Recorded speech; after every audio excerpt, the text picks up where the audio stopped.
ان دنوں ایک drama serial کے بہت چرچے ہیں. وہ ڈرامہ ہے ترکی کا جس کا نام ہے دیریلیس ارطغرل. ترکی میں اسے ارطغرل بلاتے ہیں, پاکستان میں ارطغرل بھی بلایا جاتا ہے. یہ سلطنت عثمانیہ کی بنیاد رکھنے سے پہلے کے واقعات ہیں کہ کس طرح سازشوں کو روندا گیا, کس طرح بغاوتوں کو کچلا گیا, کس کس سے مقابلے ہوئے, منگولوں کو کہاں پر شکست دی, اور سلطنت عثمانیہ کی بنیاد سے پہلے مسلمانوں نے کتنے پیچ و خم دیکھے ہیں. یہ ساری کہانی اس ڈرامے میں ہے. اس ڈرامے کے آنے کے بعد کہا یہ جا رہا ہے کہ اس نے کچھ ہی عرصے میں ہالی ووڈ انڈسٹری کو پیچھے چھوڑ دیا ہے. ہالی ووڈ انڈسٹری میں بننے والی اب تک ڈرامہ سیریلز ایسے ہیں جس میں لغویات بھی سامنے آتی رہی, جس میں جسموں کی نمائش بھی ہوتی رہی, اور اس کا ایک عنصر یہ بھی سامنے آیا کہ اس سے ریٹنگ میں اضافہ ہوتا ہے. تو سوچئے کہ ایک ایسا ڈرامہ سیریل جس میں نہ تو لغویات ہیں نہ جسموں کی نمائش کی گئی ہے, اس کے باوجود بھی اس کی اتنی ریٹنگ ہے, اور دنیا کے 50 سے زائد ممالک میں اس وقت وہ ٹاپ 10 کے اندر کنسیڈر کیا جا رہا ہے. اس کی وجوہات کیا ہیں؟ کیا اس سے اسلاموفوبیا کا خاتمہ ہو سکے گا؟ کیا اسلام کا بہترین امیج اجاگر ہو سکے گا؟ بہت سی رائے یہ ہے کہ اس سے اسلام کا امیج اجاگر نہیں ہو رہا بلکہ اسلام کے امیج کو متاثر کیا گیا, جبکہ بہت سے لوگوں کی رائے یہ ہے کہ اس سے اسلام کا بہترین امیج اجاگر ہو رہا ہے. ایسے ڈرامہ سیریل آنے والے دنوں میں چلتے رہنے چاہیے. رانا صاحب, دو طرح کے نظریات ہیں. ایک نظریہ ان کا ہے جنہوں نے ڈرامہ دیکھا ہے, ایک نظریہ ان کا ہے جنہوں نے صرف سنا ہے. دونوں کے نظریات میں کس کا نظریہ بہتر ہے, اور یہ ڈرامہ سیریل اسلاموفوبیا کے خاتمے کے لیے کس حد تک مفید ہے؟ بسم اللہ الرحمن الرحیم. دیکھیں, یہ ایک وہ ڈرامہ ہے جو میں سمجھتا ہوں کہ ہماری آنے والی نسلوں کو بھی دیکھنا چاہیے, ہماری نوجوان نسل کو بھی دیکھنا چاہیے. پاکستان کے اندر یاسر اربوں ڈالر صرف پاکستانی قوم کی نسل کو بگاڑنے کے لیے بیرونی کوفتے خرچ کر رہی تھی. ہماری نوجوان نسل کو گمراہ کرنے کے لیے یہاں پہ این جی اوز کے ذریعے, یہاں پر مختلف ڈرامہ سیریز کے ذریعے, یہاں پر مختلف پروگراموں کے ذریعے, مختلف ورک شاپس کے ذریعے ہماری نوجوان نسل کو گمراہ کرنے کی کوشش کی جا رہی تھی. آپ دیکھیں, یہ ایک ایسا ڈرامہ ہے جس میں بتا دیا گیا ہے کہ اسلام سے بڑھ کر طاقت کوئی نہیں, جس میں بتا دیا گیا ہے کہ ہمارے لیے رسول پاک صلی اللہ علیہ وآلہ وسلم کی ہستی سب سے بڑی ہے.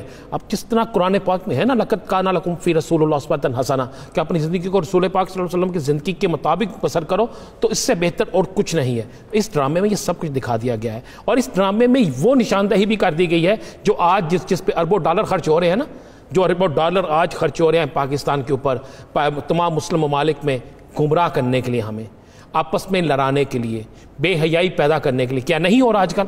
یہ اس وقت بھی ہو رہا تھا. آپ دیکھیں اس وقت مسلمان حکمرانوں کے وہاں پر کنیزیں کون تھیں, کس طرح ان کو ٹرین کیا جاتا تھا, کتنے پیسے ان پر خرچ کیے جاتے تھے, کس طرح ان محلوں کے اندر جو دوسرے غلام تھے یا فوجی بھرتی کیے جاتے تھے ان پر کتنے ڈالرز اس وقت کے پیسے خرچ کیے جاتے تھے, صرف کس لیے کہ مسلمانوں کو گمراہ کرو, ان کو اسلام سے دور لے کر جاؤ, ان کے خلاف سازشیں کرو, ان کو آپس میں لڑاؤ اور ان کا خاتمہ کر دو. آج وہی وقت ہے یاسر, یہ بڑا اچھا فیصلہ ہے جس فیصلے میں یہ ڈرامہ دوبارہ دکھایا جا رہا ہے. دیکھیں, آج پھر وہی وقت آ گیا ہے کہ آج ہماری صفوں کے اندر, ہمارے گھروں میں ڈراموں کی صورت میں, ہمارے موبائلز پر نیٹ آن کریں آپ, فیس بک کی صورت میں, دیگر معاملات میں وہی چیزیں دوبارہ شروع ہو گئی تھی جو ارطغرل کے وقت میں تھیں. یعنی ہمیں گمراہ کرنے کے لیے, نوجوان نسل کو گمراہ کرنے کے لیے ہم پر جو لاکھوں نہیں اربوں ڈالر خرچ کیے جا رہے تھے, اسی کام پہ ہو رہے تھے نا. اب یہ جو ڈرامہ, میں تو چیلنج سے کہتا ہوں جی, میں نے ایک دن ڈرامہ, جس دن آپ نے ذکر کیا, میں نے ڈرامہ دیکھنا شروع کیا, اور قسم لے لیں اب گھر جا کے ٹی وی نہیں دیکھتا. اور رانا صاحب, یہی ہوتا ہے, میرے بچوں سے لے کے بڑوں کی عمر تک کے لوگ, یعنی ہمارے جو گھر والے ہیں یا بڑے جو ہیں, وہ ڈرامہ سیریل دیکھنے پہ اعتقاد نہیں رکھتے. حالانکہ گھر پہ کوئی اگر ڈرامہ دیکھ بھی رہا ہوتا تھا نا تو 2-4 باتیں سنا دیا کرتے تھے, بند کرو, یہ کیا مذاق ہو رہا ہے.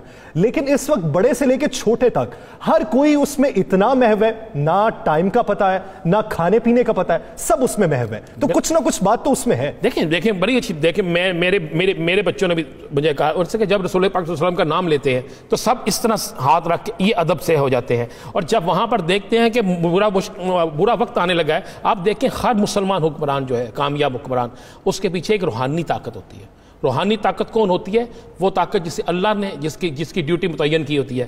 تم جا کر اس مسلمان کو بتاؤ کہ تمہارے راستے کیا ہیں, تم نے کس راستے سے چلنا ہے, کس طرح تم نے ہزاروں کے لشکر کو شکست دینی ہے چند لوگوں کے ساتھ. لیکن رانا صاحب آپ شاید ذکر کر رہے ہیں اس کے کردار ابن العربی کے حوالے سے. بالکل, ابن العربی کے حوالے سے بھی سوشل میڈیا پہ آج کل بحث چل رہی ہے, یہ تو سب غلط ہے, یہ تو اسلام کے تشخص کو پامال کیا جا رہا ہے, نئی ہسٹری بنائی. آپ اسی ڈرامے میں دیکھیں وہ حضرت خضر علیہ السلام کا ذکر کرتے ہیں, غلط کہہ رہے ہیں نا, جو علماء کرام کہہ رہے ہیں وہ غلط کہہ رہے ہیں. آپ اس ڈرامے میں دیکھیں, اس ڈرامے کی 35ویں قسط ہے کہ جب وہ ارطغرل بڑا پریشان ہوتا ہے تو آپ یاد کریں کہ وہ ہم عربی جو ہیں وہ آ کے کیا کرتے ہیں, وہ آپ کو اس سے مثال دیتے ہیں کہ حضرت خضر علیہ السلام کی, کہ ان کے اوپر جب وقت آیا وہ آب شفا والا, وہ سارا واقعہ جب انہیں سناتے ہیں. اور یہ کیوں, یہ مجھے نہیں سمجھ آتی. ہمارے علماء کرام اگر ہمیں پہلے دن سے, میں معذرت سے کہہ رہا ہوں, سارے علماء کرام نہیں, چند علماء کرام جو سوشل میڈیا پہ بڑے متحرک ہیں, میں ان سے درخواست کروں گا کہ یہ اسلام کی ایک تاریخ ہے, اس میں یہ وہ ڈرامہ ہے جسے آپ فیملی کے ساتھ بیٹھ کر دیکھ سکتے ہیں.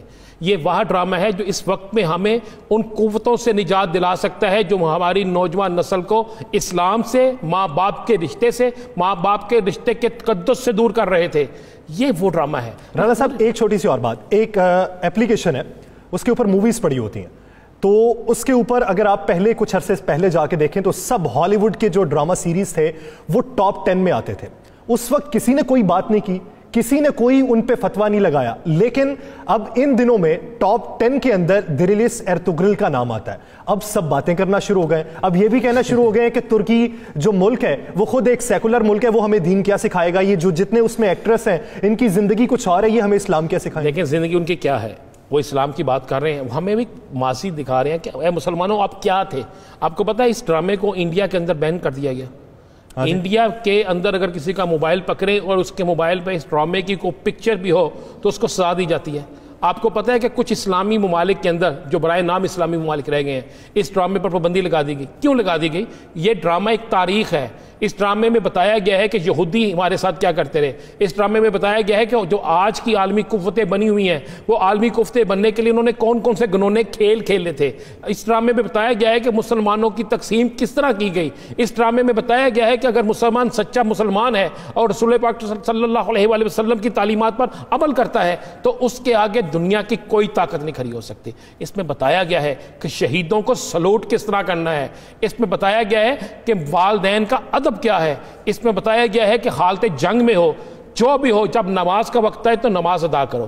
یہ چیزیں ہیں نا, یہ جو آپ تنقیدیں ہو رہی ہیں نا, آپ کہہ رہے ہیں یوٹیوب پہ ڈرامہ اس پہ رکھا, اس پہ ہو گیا. بھائی لاکھوں اربوں ڈالر جو ہے نا, اربوں ڈالر وہ ضائع ہو گئے ہیں کیونکہ اب لوگ دیکھنا شروع ہو گئے ہیں. ہمیں جب اپنی تاریخ کا پتہ لگنا شروع ہو جائے گا, جب ہمارے بچوں کو یہ علم ہوگا کہ ایک مسلمان کیا طاقت تھی, مسلمان کس طرح آگے بڑھے, کس طرح سلطنتیں مسلمانوں نے پوری دنیا میں راج کیا. آپ مجھے بتائیں, یہی خاندان تھا نا, یہی قبیلہ نکلا جس نے جا کے مسجد نبوی کی تعمیر کی. آپ یہی قبیلہ نکلا جس نے جا کر آگے سلطنت عثمانیہ جب آئی تو حرم پاک کی تعمیر ہوئی. یہی نکلا جا کے کون کون سی ہماری مقدس عبادت گاہیں ہیں جن کی تعمیر انہوں نے نہیں کی. معاملہ یہ نہیں کہ ترک کون تھا یا کون تھا, ہم یہ تو ایک تاریخ دکھائی جا رہی ہے کہ مسلمانوں اٹھو. آج چونکہ وقت وہی ہے, یاسر میں پھر کہہ رہا ہوں, آج پھر وہی وقت ہے کہ ہمیں متحد ہونے کا وقت ہے. یعنی سوشل میڈیا کے ذریعے جو ہمیں گمراہ کیا جا رہا ہے نا, اسی وقت طرح پہلے گمراہ کیا جاتا تھا عورتوں کے ذریعے, دیگر مسائل کے ذریعے, وہی سلسلہ شروع ہوا تھا. لیکن الحمدللہ مجھے یقین ہے کہ انشاءاللہ یعنی اختلاف رائے رکھنا ہے تو کم از کم ڈرامہ دیکھ کے اختلاف رائے رکھیے, اوقات پہ بات کیجئے, سنی سنائی باتوں پہ اختلاف مت رکھیے. رانا صاحب آپ کی جانب آؤں گا, جیسا کہ ہاشمی صاحب بھی ذکر کر رہے ہیں کہ پولیٹیکل وکٹمائزیشن ہوتی ہے, تو سوچنے کی بات یہ ہے کہ کیس پاکستان تحریک انصاف کی حکومت میں دوبارہ اوپن ہوا ہے. کس کے خلاف؟ چادری پرویز الہی کے خلاف. تو وہ تو اتحادی ہے پاکستان تحریک انصاف کے, تو پولیٹیکل وکٹمائزیشن کس کی جانب سے ہو رہی ہے؟ اگر یہ پی ٹی آئی نہیں کروا رہی تو پھر کون کروا رہا؟ لیکن یہ بڑی تشویش کی بات ہے کہ چودھری پرویز الہی اور چودھری شجاعت حسین, مونس الہی, مجھے یاد ہے کہ ان کے خلاف جتنی سخت کارروائی میاں نواز شریف دور میں ہوئی, جتنی زمین ان کے لیے اس وقت تنگ ہوئی اتنی زمین کبھی تنگ نہیں ہوئی. مونس الہی کو گرفتار کر لیا گیا. ان کے کون سے کاروبار ہیں جو بند کرنے کی کوشش نہیں کی گئی؟ اگر اس وقت ان کے خلاف کوئی چیز نہیں نکل سکی, اگر اس وقت چودھری پرویز الہی, شجاعت حسین, مونس الہی سب بالکل کلیئر ہو گئے تھے, تو مجھے سمجھ نہیں آتی کہ اس وقت میں جب یہ اتحادی ہیں, اور اتحادی بھی ایسے کہ اگر یہ سائیڈ پہ ہو جائیں تو حکومت جو ہے وہ بالکل ختم ہو جاتی ہے.